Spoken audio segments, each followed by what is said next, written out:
और प्यारे बच्चों और दोस्तों, तैयारी कैसी चल रही है? उम्मीद है कि बढ़िया चल रही होगी। अगर आप एसएससी जीडी की तैयारी कर रहे हैं तो ये वीडियो आप लोगों के लिए बहुत ही इंपॉर्टेंट और शानदार होने वाली, क्योंकि हम लोग मैथ के इसमें क्वेश्चन को सॉल्व करने वाले हैं और मैथ के उन्हीं क्वेश्चन को सॉल्व करेंगे जो पीवाईक्यू यानी प्रीवियस ईयर के एग्जाम में पूछे हुए क्वेश्चन है।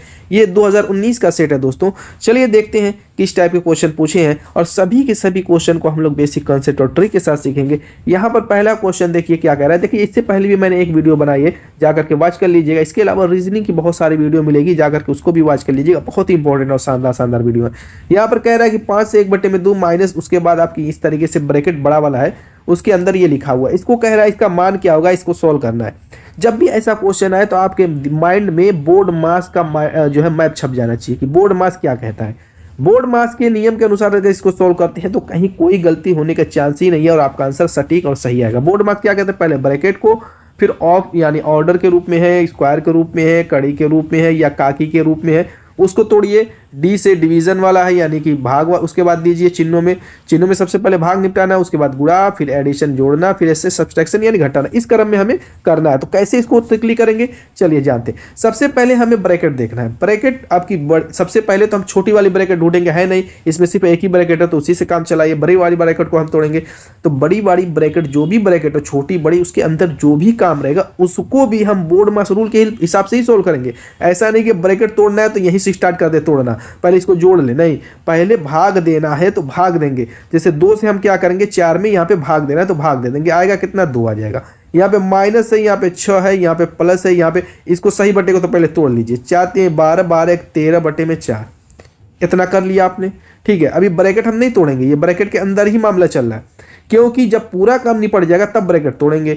तो उसके बाद अब यहाँ पर देखिए दोस्तों, इसको जोड़ लेते हैं। जोड़ेंगे क्या? सबसे पहले मैं तो कहूँगा कि ठीक है, कहीं के पहले जोड़ना पड़ जाता है, यहाँ पे घटा लीजिए, आसान हो जाएगा, कोई फर्क नहीं पड़ेगा। क्योंकि यहाँ पे चूंकि ये बटे में है, जोड़ने वाला 6 और इसमें फिर बटे वाले जो डबल काम करना पड़ जाएगा, इसीलिए मैं कह रहा हूँ कि 6 में से 2 को पहले घटा दीजिए। बचेगा क्या? 4। यानी कि अब क्या बचा इसमें? 13/4 + 4 बचा।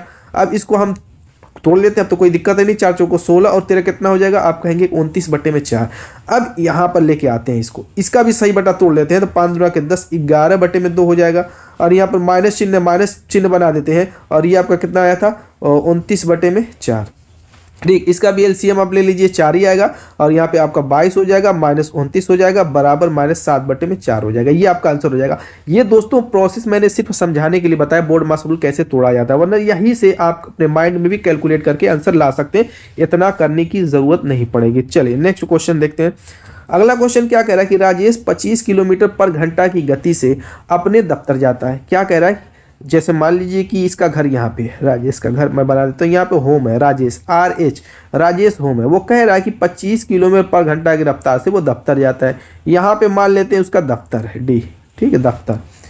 और साथ ही कह रहा था 20 किलोमीटर/घंटा गति से अपने घर वापस भी आता है। पहले तो क्या हुआ कि इधर से गया है, उसकी स्पीड कितनी थी? जाने की टाइम 25 किलोमीटर/आवर, ठीक है। अब आ रहा है तो स्पीड कम कर दिया है, स्पीड हो गई है उसकी 20 किलोमीटर/आवर। लेकिन डिस्टेंस जो है, इस पे ध्यान दीजिएगा, दूरी तो वही सेम है, दूरी तो वही है। पहले भी घर से दफ्तर जा रहा था, आया भी दफ्तर से घर। ये जो बीच की दूरी है, बीच की जो डिस्टेंस है, स्मॉल d मैं ले लेता हूँ, ये दूरी तो सेम रहेगी। आने और जाने में दोनों काम हो रहा है, लेकिन दूरी तो सेम रहेगी। अब आप पूछ रहा है, पहले आगे भी पढ़ लीजिए, उसके बाद क्वेश्चन को सोल्व करते कर। यदि वो कुल 9 घंटे लेता है, यानी आने और जाने दोनों में कह रहा है 9 घंटे लेता है, तो उसके दफ्तर तक घर के मध्य की दूरी यानी D का मान पूछ रहा है, क्या होगा? कैसे करेंगे? देखिए पहले ऊपर वाली स्पीड 25 किलोमीटर पर ले लेते हैं। तो इसमें हमें टाइम कांस्टेंट ले लेना, क्योंकि टाइम दिया हुआ है 9 घंटा, दोनों का आने और जाने का टाइम दिया हुआ है। तो हम अब जानते हैं कि स्पीड बराबर क्या होता है? डिस्टेंस अपन टाइम। तो टाइम बराबर क्या हो जाएगा? डिस्टेंस अपन। ये सब करने की जरूरत नहीं है, तो बेसिक चीज़ें ये आपको कर लेना है, लेकिन हो सकता है जो नए बच्चे हैं उनको कंफ्यूज ना हो जाए, इसीलिए मैं सारी चीज़ें कर देता हूँ। अब यहाँ पर क्या करेंगे दोस्तों? डिस्टेंस तो आपकी वही है स्मॉल d जो हमने माना है, ठीक है। स्पीड जाने वाली क्या है? 25 किलोमीटर, यहाँ पर लिख देता हूँ, ठीक। एक हो गया ये टाइम T1 ले लेते, इसको T1 ले लेते। दूसरा टाइम आने वाला, ये तो जाने वाला था, T2 ले लेते उसको। ये आपका क्या हो जाएगा? स्मॉल d, दूरी तो वही रहेगी और उसमें स्पीड का कितनी किया है? 20 किलोमीटर। अब इन दोनों टाइम को जोड़ लेते, T1 + T2, और T1 + T2 कितना दिया हुआ? 9 घंटा दिया हुआ। और यही 9 घंटा बराबर D/25 + D/20। यहाँ तक कोई दिक्कत है? T1 + T2 को मैंने जोड़ दिया और वही 9 घंटा दिया हुआ है, इधर का भी जोड़ दिया, बस हो गया काम, ठीक है। यहाँ पर एलसीएम ले लीजिए, एलसीएम कितना आ जाएगा आपका 100 आ जाएगा। यहाँ पे 25 चौको 4D होगा, यहाँ पे 5D होगा, यानी कि 5 4 9, ये 9 से 9 ये खत्म हो जाएगा, यानी डी बराबर आपका 100 आ जाएगा। हो गया 100 kilometre. Option A is the right answer. Clear, कोई दिक्कत यहाँ तक? नेक्स्ट अगला क्वेश्चन यहाँ पर कह रहे हैं अनिल, दीपक, दिनेश मिलकर एक कार्य को 35 दिन में पूरा कर सकते हैं। मान लेते हैं अनिल को ए ले लेते हैं, शार्ट ट्रिक्स में लिख लेते हैं, दीपक को बी ले लेते हैं और दिनेश को सी ले लेते हैं। कह रहा है कि ये तीनों मिलकर के किसी कार्य को 35 दिन में निपटा देते हैं। तो इन तीनों द्वारा किया गया कार्य हम क्या करेंगे, जो दिन दिया रहता है बस उसको पलट दीजिए, जो इन तीनों द्वारा किया गया कार्य हो जाएगा 1/35। आगे क्या कह रहा है, अनिल तथा दिनेश मिलकर समान कार्य को यानी उसी कार्य को 60 दिन में पूरा कर सकते हैं। क्या कह रहा है कि अनिल तथा दिनेश, अब यहाँ पर किसको खत्म किया है, अनिल दीपक को खत्म किया, यानी बी वाले को खत्म करके सिर्फ कह रहा है कि ए और सी उसी कार्य को कर रहे हैं। तो दोस्तों 60 दिन लगा रहे हैं, टाइम तो ज़्यादा लगेगी। बंदा जब एक कम हो गया, पहले 35 दिन में 3 ठो मिलकर कर रहे थे, अब 2 बंदे हो गए तो टाइम तो कम जो है दिन ज़्यादा लगेगा, टाइम ज़्यादा लगेगी क्योंकि बंदे हो गए हैं कम। तो यहाँ पर क्या करेंगे, इन दोनों द्वारा, मान ले इसको W मान लेते, इसको W1 W2 मान लेते, इन दोनों द्वारा जो टोटल कार्य क्या हो जाएगा, इनके दिनों की संख्या को पलट दो। अब क्या करेंगे, पूछ क्या रहा है, दीपक अकेला समान कार्य कितने दिन में पूरा कर सकता है। इतना प्लंजर आपको करना नहीं है एग्जाम में ना, यहाँ पे सीख लिया आपने, अब मत कीजिएगा। करना क्या आपको, डायरेक्ट जो दिया रहेगा 3 ठोका मिल करके और 2 ठोका मिल करके, जो 3 ठो वाला दिया रहेगा यानी कि उसको 1/35 आपने कन्वर्ट किया, और जो 2 ठो वाला रहेगा 1/60 बस घटा दीजिए, यानी 3 ठो वाले में से 2 ठो वाले को घटा देंगे तो 1 ठो वाला निकल जाएगा। वही पूछ रहा है, दिनेश दीपक अकेला उस कार्य को कितना करे, यानी A+C था, ये A+B+C था, बी का पूछ रहा था तो क्या किया, इस 3 वाले में से 2 को घटा दिया, समझ लीजिए। इस तरीके से भी सोच सकते हैं, तो बी वाला हमारा निकल गया। बस ये आपका मान हो गया है। यहाँ पर दोस्तों एलसीएम ले लीजिए, एलसीएम कितना आ जाएगा आपका 420 आ जाएगा। 35 से काटेंगे कितनी बार जाएगा, काट लीजिए, देखिए तो 35 का मतलब अगर काटते हैं तो 35 12 बार, 35 से करने 35 ठीक है, और ये आप काटते तो 0 6 7 42 7 बार, यानी कि आपका आएगा 5/420। ये वर्क आ रहा है किसके द्वारा, ये अकेला दीपक द्वारा किया गया वर्क है। इसको हम दिन में कन्वर्ट कैसे करेंगे, बस इसको पलट देना है। ये आपका पलट देंगे तो कितना हो जाएगा 420/5। बस यही पलटी पलटा करना रहता है टाइम एंड वर्क में, उसी में काम निकल जाता है, कुछ दिक्कत नहीं है। यहाँ पे काट दीजिए 5 40, 5 को 20, 84 दिन। Option A is the right answer. Next अगला क्वेश्चन करें, एक राशि चक्रवृद्धि ब्याज पर 3 वर्षों में स्वयं का 5 गुना हो जाती है। कह रहा है कि एक राशि है चक्रवृद्धि ब्याज पर 3 वर्षों में स्वयं का 5 गुना हो जाती है। ब्याज का संयोजन वार्षिक किया गया, कितने वर्षों में स्वयं का 125 गुना हो जाती है। कह रहा है कितने वर्षों में, 3 वर्षों में तो 5 गुना हो गई, कितने वर्षों में 125 गुना हो जाएगी। बस आपको एक चीज़ नोट करनी है कि ये जो हिस्सा है 125, ये ऊपर वाले का कितना गुना है या क्यूब स्क्वायर क्या है। तो आप कहेंगे कि 5 का अगर हम क्यूब कर देते हैं तो 125 हो जाएगा, यानी कि 5 पर 3 पावर है। बस हमें क्या करना है, इस 3 पावर को उठा करके इस 3 में गुणा कर देंगे तो हमारा समय निकल जाएगा, यानी 3 3 9 वर्षों में राशि स्वयं का 125 गुना हो जाएगी। बस ये 60 ट्रिक है, इसी को समझिए, बहुत ज़्यादा इसमें डीप मत घुसिए, बेकार है। ठीक है, समझ में आ गया। बस इस तरीके से इस टाइप के क्वेश्चन को आप सेकेंडों में सोल्व कर सकते हैं। नेक्स्ट अगला क्वेश्चन ये भी हवाई क्वेश्चन है, बहुत टफ नहीं है। कह रहा है कि एक गेंदबाज ने लगातार 15 मैचों में 0 3 2 1 5 3 4 5 5 5 2 2 0 0 1 2 विकेट लिए। दिए गए आंकड़ों का बहुलक आप जानते हैं जिसकी बहुलता और जिसकी अधिकता। तो हमें ये देखना है कि ये जो आपका जितना भी डाटा दिया हुआ है उनमें सबसे ज़्यादा बार कौन सी संख्या आई है, कौन सा अंक आया। देखिए 0 को अगर देखते हैं तो 3 बार आया, 0 कितनी बार आया, 3 बार आया, तो छोड़िए 0 को। अब उसके बाद देखिए 3 कितनी बार है, 3 2 ही बार आया, उसको तो छोड़ दीजिए एग्जाम, क्योंकि वो और कम आया। 2 को देख लीजिए, 2 जो है 4 बार आया है, 2 4 बार आया।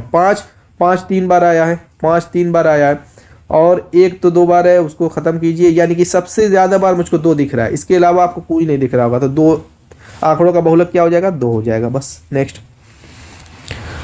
HCF निकालना है। HCF आप समझ ही रहे हैं, हाईएस्ट कॉमन फैक्टर। यहाँ पर दोस्तों देखिए क्या होता है, आपको मैं एक चीज़ बता दूँ, इसमें पावर वाली जो संख्या होती है उससे डरना नहीं है, वो तो और इजीली निकलता है, बहुत आसान हो जाता है। जैसे यहाँ पर दिया हुआ है 2 पर क्यूब है, ठीक है, 3 पर 5 है, एंड तथा क्या कह रहा है कि 3 पर 3 और गुणे 5 पर स्क्वायर। आप HCF लेते किसके हैं, वो बड़ी से बड़ी संख्या जो दी हुई बाकी संख्या को पूरी तरह विभाजित कर दे, वही आपका HCF होता है। तो इन दोनों में हमें देखना है कि कॉमन क्या है, वही कॉमन आप ले लीजिए, वही HCF हो जाएगा, बस काम हो जाएगा। अब यहाँ पर 2 पर 3 पावर है तो इसमें 2 पर 3 पावर नहीं है, तो ये तो HCF ले नहीं सकते। अब यहाँ पे 5 पर 2 पावर है तो यहाँ पर भी 5 पर 2 पावर नहीं है, उसको भी नहीं ले सकते। अब बचा यहाँ पर 3 दोनों में है, 3 दोनों में कॉमन है, जिसकी पावर कम होगी वही HCF होगा। यहाँ पर 3 पर 3 पावर है, यहाँ पर 3 पर 5 पावर है, तो जो 3 पर 3 पावर वाला होगा वही आपका क्या हो जाएगा, HCF हो जाएगा। बस आपका आंसर हो चुका है, option D is the right answer. Next, ये भी बहुत आसान है, इसमें तो कुछ नहीं है, इसका आंसर कमेंट कीजिए। कह रहे यदि एक वस्तु का क्रय मूल्य 220 तथा लाभ 20% है तो वस्तु का विक्रय मूल्य क्या होगा। क्या कह रहे हैं, CP दिया हुआ है, कितना है CP, 220 रुपया। ठीक है, कह रहा है कि उसका लाभ जो है 20% है, 20% लाभ पर इसका जो है सेलिंग प्राइस निकाल देना है। तो 20% लाभ है तो 100 में 20 को जोड़िए, 120 हो जाएगा और बटे में 100 कर दीजिए, बस आंसर आ जाएगा आपका। काट दीजिए 0 से 0, 12 दूना के 24, अब 12 दूना के 24 और 26, कितना हो गया, 264 रुपया selling price. Option C is the right answer. Next, board मास का एक और क्वेश्चन घुसाया, देखिए क्या कह रहा है। यहाँ पर इसको भी सोल्व वैसे ही करेंगे जो मैंने तरीका बताया बोर्ड मास रूल से। तो बोर्ड मास में ब्रैकेट तोड़ना है, तो सबसे पहले मैंने क्या कहा, कई तरीके की ब्रैकेट होती है। ब्रैकेट एक बार वाली भी होती है, जैसे इसे 3 + 4 दिया रहेगा और उस पर बार बनाया रहेगा, बार वाली भी एक ब्रैकेट होती है। तो सबसे पहले तो बारी वाली को निपटाते हैं, उसके बाद हम छोटी, फिर उसके बाद मझुला, उसके बाद बड़ी, इस क्रम में हम चलते हैं। तो यहाँ पे बार वाली है नहीं, छोटी है, तो पहले छोटे को तोड़ेंगे फिर बड़े को तोड़ेंगे। तो जो भी ब्रैकेट को सॉल्व करेंगे उसके अंदर का काम भी कर लेंगे। यहाँ पर देखिए 10 + 14 / 3 - 1, तो उसको भी बोर्ड मास रूल से सॉल्व करेंगे। देखिए जब भाग देने पर न जाए, जैसे 14 में 3 से भाग देंगे नहीं जाएगा, तो उसको हम क्या करेंगे, 10 + 14 बटे में 3 के रूप में लिख लीजिए, -1 इसमें लिख लेंगे तो आसानी रहेगी। अब यहाँ पर आपको क्या करना है कि LCM ले लेना है, 3 आ जाएगा। ठीक है, तो 10 × 30 हो जाएगा, अब +14 हो जाएगा, -3 हो जाएगा। ठीक है, इसको मैं यहीं पे सॉल्व करके वहाँ पे रख देता हूँ। यहाँ पर आपका कितना हो जाएगा, 44 में से 3 गया 41 बटे में 3, यहाँ पर आपका आ गया 41 बटे में 3। अब इस का को हम क्या करेंगे, का मतलब गुणा ऐसे चेंज कर देंगे और ये 5 बटे में 3 हो जाएगा, और यहाँ पे भाग है और इसको भी सही बटे को तोड़ देते, 10 × 30 31 बटे में 3 हो जाएगा। ये आपका बड़े कोष्टक में बचा हुआ है। अब क्या करेंगे, देखिए भाग देने से पहले जो ये का वाला मैटर था इसको हम पहले सॉल्व करेंगे। ये हमेशा चेक लीजिए, का को पहले काटना है, बाद में भाग देना है। अभी मैंने जो ये बोर्ड मास में ओ आता है, इस ओ में ही ऑफ वगैरह जितनी चीज़ें आती है, तो इसीलिए पहले का को काटना है। ये मत कीजिएगा कि इधर का पहले निपटाने लगे भाग दे करके कि चलो ये पहले तो भाग को निपटाना है, का को बाद में कर लेंगे, क्योंकि का को हमने गुणे के रूप में कन्वर्ट कर दिया। तो ये मिस्टेक करेंगे तो आपका आंसर गलत आ जाएगा। तो सारी चीज़ों का ध्यान देना, क्या पहले करना क्या नहीं करना। तो अब यहाँ पर जो का वाला यहाँ पे गुणा बनाए हैं उसको लेकर के इन दोनों को पहले सॉल्व करेंगे, फिर भाग वाला निपटाएंगे। ठीक है, तो यहाँ पर देखिए कुछ कट पीट तो रहा है नहीं, डायरेक्ट गुणा कर दीजिए। तो यहाँ पर मैं लिख देता हूँ, कहाँ पे लिखूँ, यहीं पे लिख देता हूँ इसके सामने।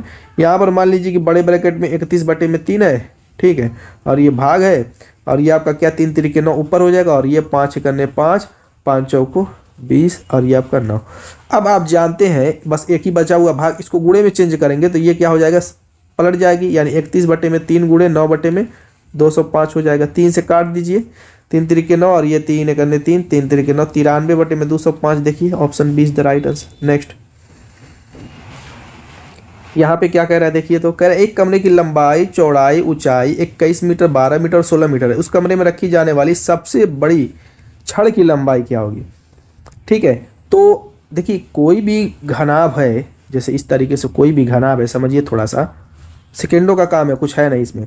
कोई भी इस तरीके से कमरा आपका है घनाभ, ठीक है, इसमें आप कितनी लंबी छड़ रख सकते हैं। आप कहेंगे कि जो मेरा ये हिस्सा है, इस हिस्से से मैं ले जा करके इस हिस्से तक ऐसे करवट रख दूंगा, यानी एक कोने से ले जा करके फर्श के एक कोने से जो फ्लोर यानी छत वाला हिस्सा है दूसरा कोना का वहाँ पे रखेंगे। ये जो होता है ये विकर्ण का काम करता है, ये घनाभ का विकर्ण है। और घनाभ का जो विकर्ण का सूत्र होता है वो क्या होता है, √ लंबाई का स्क्वायर, चौड़ाई का स्क्वायर, ऊंचाई का स्क्वायर। बस अब यहाँ पर यही काम आपको कर देना है। लंबाई चौड़ाई ऊंचाई दी हुई है, रखिए। लंबाई 21 मीटर, ऊंचाई लंबाई सब है, आप सीरियल वाइज कर लीजिए। वैसे भी 21 का स्क्वायर करेंगे 441, 12 का करेंगे 12 वर्ग में 144 और 16 का करेंगे 256। बस जोड़ लीजिए, देखिए कितना आ रहा है, 6 × 4 = 10, 10 × 1 = 11, 11 × 6 = 4 = 10, 4 = 14 और ये आपका हो जाएगा 3, 3 × 1 = 4, 4 = 8, 8 से 41, 8 से 41 वर्गमूल 29, 1 से 30 तक का वर्गमूल भी आपको याद होना चाहिए। वर्ग 1 से 30 तक का वर्गमूल नहीं तो वर्ग तो याद कर लीजिए, 1 से 30 तक का क्यूब याद कर लीजिए ताकि इस क्वेश्चन को आप सॉल्व करना। वैसे भी ट्रिकली यहाँ पे ट्रिक भी मैं बता चुका हूँ, कई उस पर भी वीडियो मैंने बना रखी है कि कैसे वर्गमूल निकालते हैं ट्रिकली, उसको भी वॉच कर सकते हैं। Option C is the right answer. Next यहाँ पर दोस्तों एवरेज से रिलेटेड क्वेश्चन है। क्या कह रहा है कि अध्यापक के वजन को शामिल करने पर 22 छात्रों के एक समूह का औसत वजन 1 किलोग्राम बढ़ जाता है। कह रहे यदि 22 छात्रों के समूह का आरंभिक औसत वजन 31 किलोग्राम था तो अध्यापक का वजन पूछ रहा है। पहले क्या कह रहा है कि 22 छात्र थे, ठीक है, उसमें ज्यों ही एक अध्यापक आया यानी 23 बंदे हो गए, तो उस समय अगर एवरेज कुछ भी रहा होगा तो उनका एवरेज में 1 किलोग्राम वजन बढ़ गया। एवरेज में 1 किलोग्राम। हमें अध्यापक का वजन निकालना, तो एक काम करते हैं, जो 22 छात्रों का औसत वजन 31 किलोग्राम दिया हुआ है, तो 22 छात्रों का औसत निकालने के लिए हम क्या करेंगे, इनका औसत जितना भी वजन रहा होगा 22 छात्रों का उनको जोड़ लेंगे। एवरेज कैसे निकालते हैं, मान लीजिए कि कोई भी आपका डाटा दिया हुआ हो, जैसे S1 S2 S3, इस तरीके से 3 डाटा, तो तीनों को जोड़ करके 3 से भाग दे देंगे, यही तो एवरेज निकालने का तरीका है। तो हम यहाँ पर चूंकि हमें पता नहीं है कि इनका अलग अलग जो है बच्चों का, जो 22 छात्र उनका अलग अलग वजन क्या है, तो हम उसको टोटल योग को W1 मान लेते हैं। क्या W1 वेट, ठीक है। W1 क्यों मान रहा हूँ अभी आगे पता चल जाएगा। और टोटल छात्र हैं 22, तो 22 से हम भाग दे, यही कितना दिया हुआ है, 31 दिया हुआ है, 31 किलोग्राम दिया हुआ।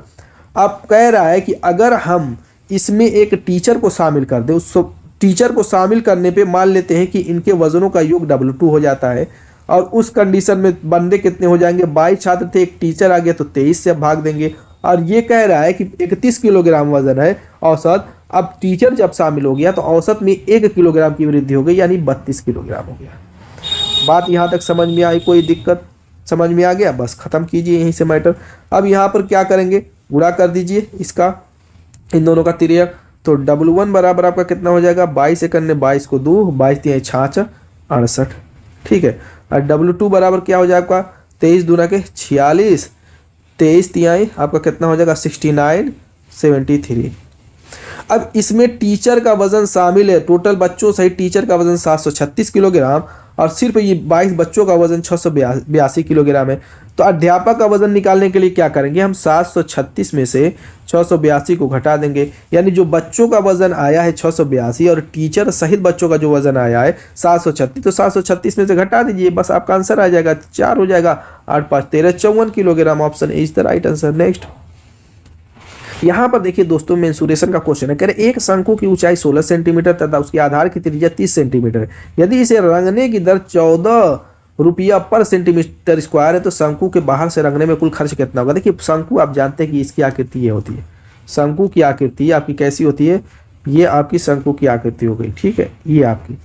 अब शंकु का जो ये हिस्सा होगा, ये आपका इस हिस्से की बात करिए, ये आधार वाले हिस्से की बात नहीं कर रहा, आधार हिस्सा होगा वो तो आपका बाहरी हिस्से की बात, ये धरातल पर होगा निचली सतह पर, तो इसका हमें निचले हिस्से को रंगना ही नहीं है, ठीक है, रंगना है सिर्फ ये वाला पार्श्व वाला हिस्सा, कर्व वाला। तो उसका जो क्षेत्रफल का सूत्र होता है आप जानते हैं, पाई RL होता है, इतना तो आपको पता है, यहाँ पर कोई दिक्कत नहीं होनी चाहिए, नहीं पता है तो जान लीजिए। अब यहाँ पर कह रहा है दोस्तों कि 1 सेंटीमीटर स्क्वायर में 14 रुपया खर्च आता है, तो इस पूरे का मान निकाल करके सिर्फ इसमें हमें 14 से गुणा कर देना है, टोटल हमारा खर्च निकल जाएगा। तो अब यहाँ पर चूंकि आपकी ऊंचाई दिया हुआ है 16 सेंटीमीटर और क्या दिया हुआ, त्रिज्या R दिया हुआ 30 सेंटीमीटर, हमें L की वैल्यू पता ही नहीं है, तो L का अब जब तक मान नहीं निकालेंगे, जो कि तिर्यक ऊंचाई होती है किसकी, शंकु की, और L बराबर क्या होता है √h² + R²। यहाँ तक कोई दिक्कत। H की वैल्यू कितनी है, 16 16 256 हो जाएगा, और ये 3 3 के 900, √9 1156 को बाहर निकाल लीजिए, कितना आ जाएगा 1156, फटाफट बताइए, 34 आएगा। 1156 को का वर्गमूल 34 आएगा। ये हमने L का मान निकाल लिया। अब यहाँ पर रख दीजिए, पाई का मान 22/7, पाई का मान 22/7 गुणे R कितना है 30 है, और L कितना है 34 है, और आपका 1 सेंटीमीटर स्क्वायर की दर 14 थी, तो टोटल हमारे दर निकाल दी, यहाँ पे 14 से गुणा करके यहाँ पर मार दीजिए, 7 दूना के 14, 30 दूना के 60, 60 का अगर इसमें गुणा करते 6 दूना के 12, 6 दूना के 12 13, यानी कि 1320 गुणे 34। यहाँ पर यूनिट डिजिट से भी निकाल सकते हैं, यूनिट डिजिट सब में 0 है, तो 0 को खत्म करके फिर दूसरी यूनिट डिजिट से निकाल दें, 4 दूना 8, 0 8 आएगा, जिसके लास्ट में 80 है, वही आपका आंसर होगा। Option D is the right answer. Calculation अगर लेंदी हो जाए तो यूनिट डिजिट या आपका जो है इस यूनिट डिजिट से भी आप निकाल सकते हो, कोई दिक्कत नहीं, यहाँ से आराम से निकल जाएगा। कहीं कहीं कैलकुलेशन पूरी करनी पड़ जाती है। कैसे? क्योंकि अगर आपका लास्ट में ये 80 आया तो यहाँ पर भी अगर 8 होता, यहाँ पर भी 8 दे देता यहाँ पर, तो उस स्थिति में कैलकुलेशन करनी पड़ जाती है। ठीक है, लेकिन ज़्यादातर क्वेश्चन सेट ही रहते हैं। नेक्स्ट, ये क्वेश्चन भी बिना पेन और पेपर वाला है, सेट क्वेश्चन है। कह रहे यदि एक वर्ग की विकर्ण की लंबाई 10 अंडर रूट सेंटीमीटर है तो वर्ग का क्षेत्रफल क्या होगा? वर्ग आप जानते हैं, ये क्वेश्चन बिना पेन और पेपर का, सेकंडों का, बस थोड़ा सा जान लीजिए तरीका।